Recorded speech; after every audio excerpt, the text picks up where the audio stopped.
Hey, what's up guys? Thanks for coming back for another video. Man, am I glad to have you here. Thank you for joining. Let's get right into it. Oh, we have a brand new member to the Chris X Outdoors team. Hey girl. Her name is Makita. Bow, like the power tool. And she is just the sweetest, aren't you? All right guys, today we have a MTD snowblower. It's like a 22 inch, 5 horsepower Tecumseh. You know, this is the standard snowblower setup that we have up here in the north. It is not electric start. It's not equipped with that, which is totally fine. But, what girl? Hi. So I'll put up on the screen what the Facebook Marketplace message looked like. It's not running condition, has some fuel issues. The only thing too that when I got there, I asked the last season that they used it, if it got above like 3 or 4 inches of snow, whenever they'd go into it, it would like bog. So yeah, I don't know. He said something about like a governor spring or something, whatever. I just kind of took it at face value, and I was like, oh, okay, yeah, great. You know, it's August right now. We don't have any snow to test it out on, so I'm just gonna pretend like that's not a thing, and then we'll just run through the regular diagnostics, and we will check to see if it, something's funky or not or whatever. So without much more rambling, let's get a spark checker tool on there and pull it over and see if we got spark. I don't see why it wouldn't have spark. He said it ran the last time they used it. I'm not quite sure what the validity of that is. Okay, a little orange flicker inside that cylinder if it will show up. So I don't think you could see it, but I could see it. So just go with me. It's got spark. Get some fuel down that plug hole. See if it'll fire up for us.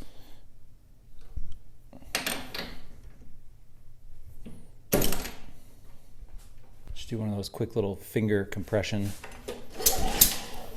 Yep, it's got compression. We should hear it fire up and kind of hear how it sounds. Likely it just has carb issues, like all of them. All right, full throttle. We'll go full choke. Here, I will back you up a little bit. So we'll pull it over, and if it's a good engine, it'll just kind of sputter for a second.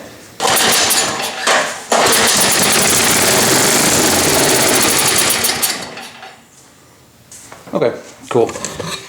I'm okay with that. Sounded fine.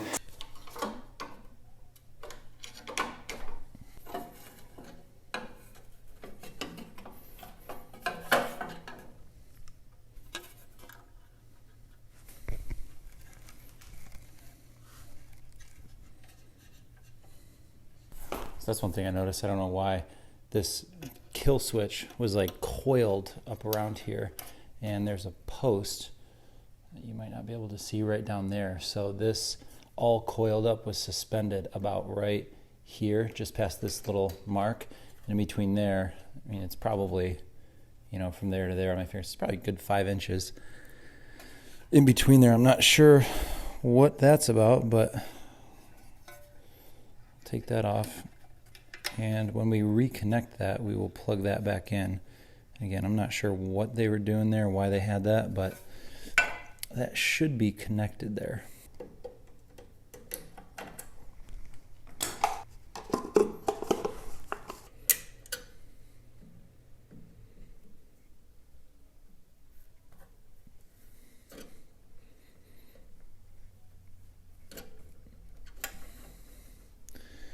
Oh, there's no fuel in there. It's not dribbling out.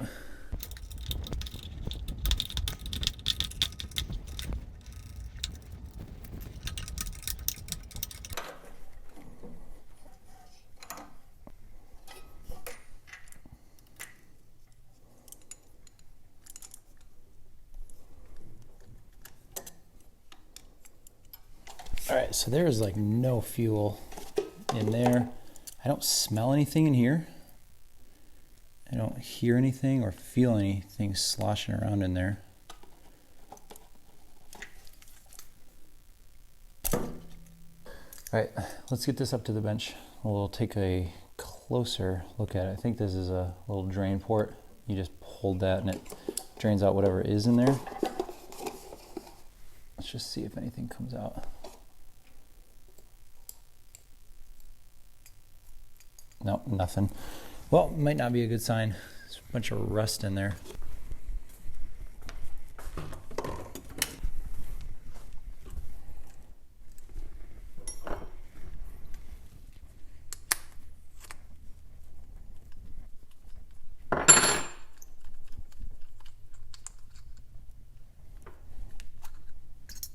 This carb actually looks very, very good. Kind of tempted to just put it back together and just run it. Yeah, we got it off. We might as well just clean it and move on. So I'm gonna get this this like choke guard plate off, start ripping those jets out, and get this thing all tuned up.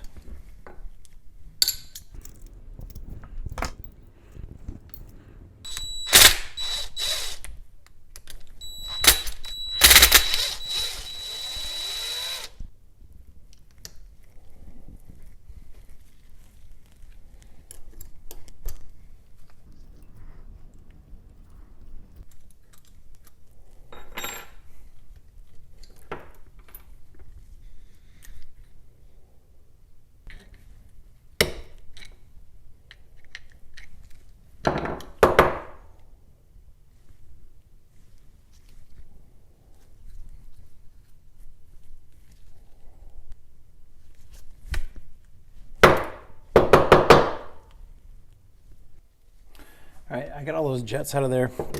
I did get this main jet. I do have a, I think there's a, let's see if it'll show up. See right there, there's that gap. I think I do have one of those in this like old parts carb rebuild kit thing. So I'm gonna leave that out. Everything else will go into the ultrasonic cleaner.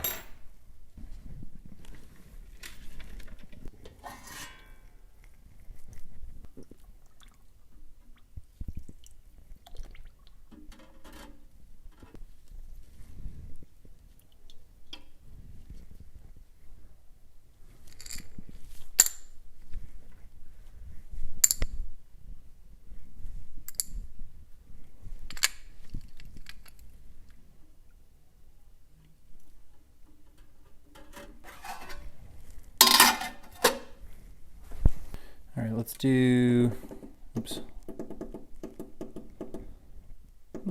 Let's do 11.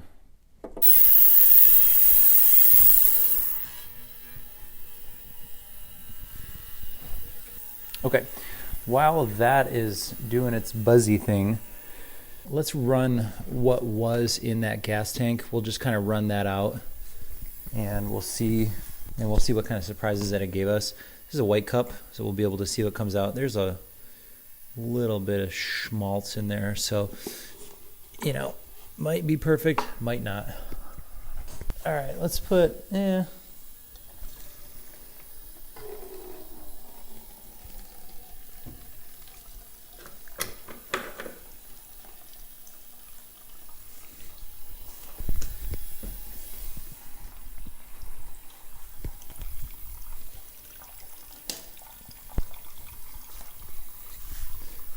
I probably overdid it.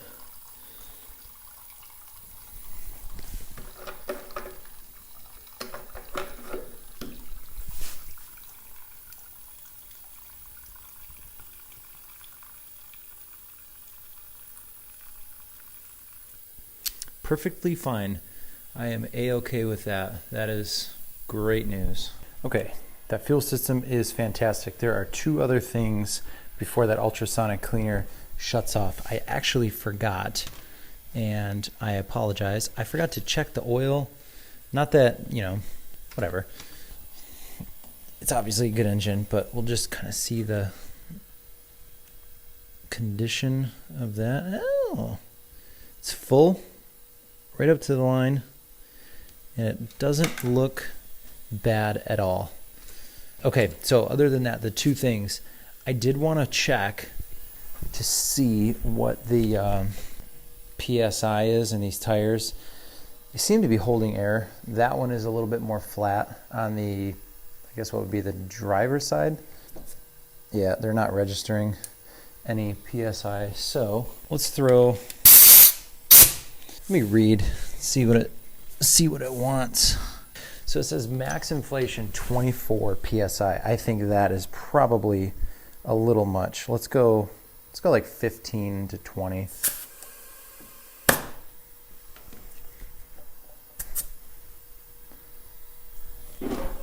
So there you go. We're right at, let's call that 17.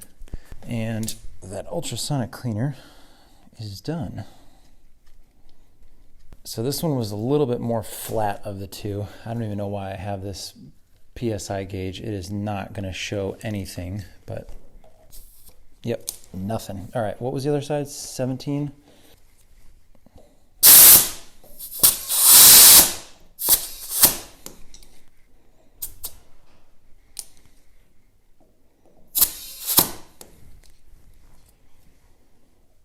No.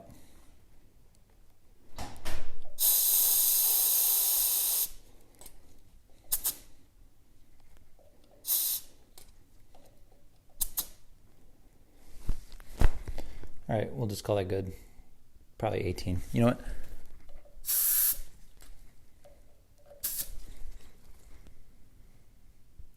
No, it's one too low. All right, I'm leaving it there. We're good. The other thing, the last thing, and this drives me absolutely berserk. Not that it's the end of the world, but if you've watched any videos on this channel, especially snowblower videos, there are two bolts holding those augers to the axle. People, they make shear pins. Shear pins. They're very cheap. They might even be cheaper than bolts. These are designed to shear. If there's anything that gets sucked up into there,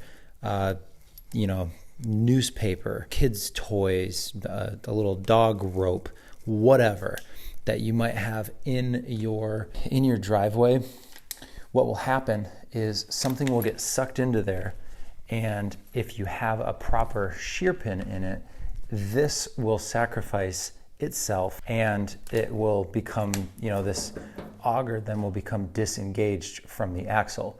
This is like $2. There's a worm gear in here in this middle piece, and I want to say that worm gear can be like anywhere from 50 to 100 bucks. On this model, on the Craftsman or the MTD, it might be a little bit less, but I just had to do a simplicity one, and I was looking up that part. Unfortunately, in that one, I didn't have to replace worm gear. It was just something else. But that worm gear for the simplicity, I want to say it was like 98 bucks, something like that. So use a shear pin, please. They both work. You will thank me later. I'm going to get those out, and we will replace them with proper shear pins.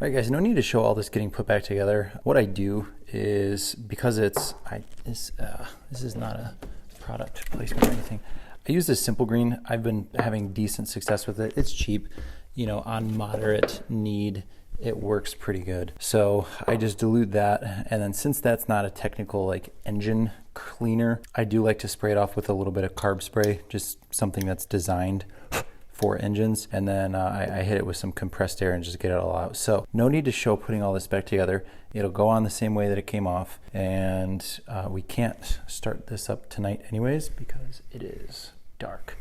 So tomorrow morning, we'll fire this up and we are gonna see what in the heck it sounds like. And I wish I had some snow to test that theory of it would just bog down when it hit more than 3 inches of snow. So I'm not sure what that's about, but we'll check the air pressure too. And we'll see, make sure that's not leaking out of there. So signing off for tonight. Thanks for hanging with me, guys, and we'll cut you back on in the morning. All right, guys, this is next morning. It's actually, I think it's a little bit in the afternoon now. Got everything back on, should be good. Seems solid. I put fuel in it. There's no leaks, there's no drips, which is always good. So let's get this fired up and we'll just kind of listen to it, give it a audible once over, twice over. We'll just see what, just make sure everything sounds good, make sure the gears shift, that auger spins and all that. Back to that original problem. He said when it, I don't know, it would bog after 3 inches of snow. So I'm not sure. There is a governor gear setting that this is usually at. I've worked on a few of these before, and there's like this governor arm that he swings and there's holes all down the governor arm. I wish I had one to show you. In that spring, since the spring pivots down here, so like down here there's less tension and then down here there's more tension. So it was like kind of in the middle, and usually it's up near the top, like I think there's like 10 holes and it's usually down like the 3rd. So it was at like the 5th. So I moved it up a couple. I don't know if such a small difference would make or break that problem, but that's what I did. So it might run high. I might have to adjust either the high or the low speed, probably both. And I guess we'll just throw something in there and see if it takes it. No, I'm kidding. I won't do that. That's dangerous. All right, shut up. We'll get this thing turned on and see how it recovered.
I suspected that it would run high, and it is.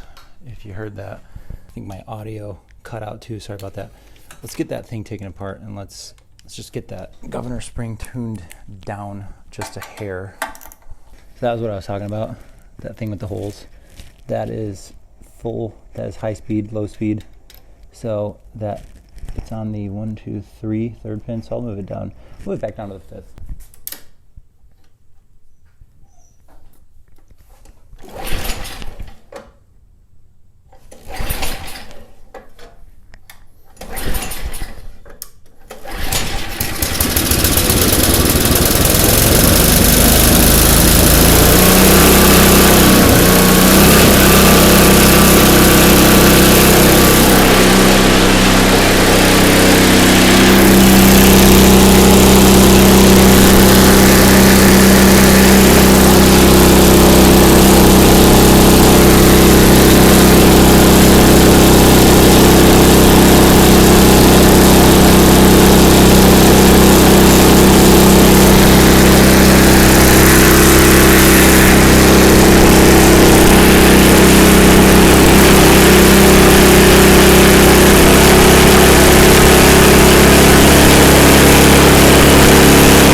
Okay, I'm gonna go up one more spring and then adjust the high speed idle.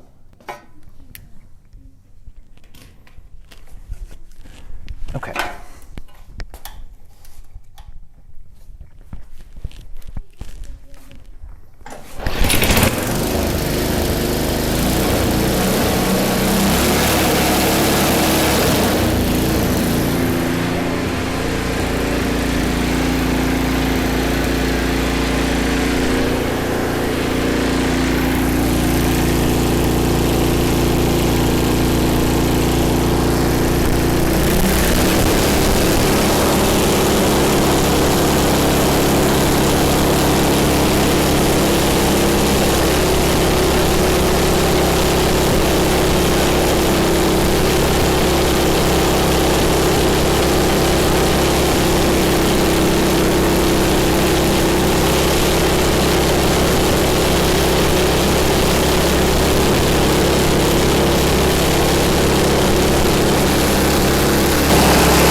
All right, guys, so that cleaned up very, very well. Power washing and cleaning is always my favorite thing, just because it, you get all those cobwebs out and all that dirt and all that crap off, and really turns out to be a beaut. There is the only cosmetic issue is there is a rust spot right there, which is pretty big. But other than that, I mean, everything else looks great. It's kind of like that weathering spot right there. I don't know what that is. But anyways, yeah, it turned out good. I'm happy with this one. I am pleased with this project, and I think this will be man, I don't know though. That bog issue, I guess we'll just toss this one out to the world, and angry customer emails or message me back afterwards. Maybe I'll just go and get it or something. So, let me pick it back up.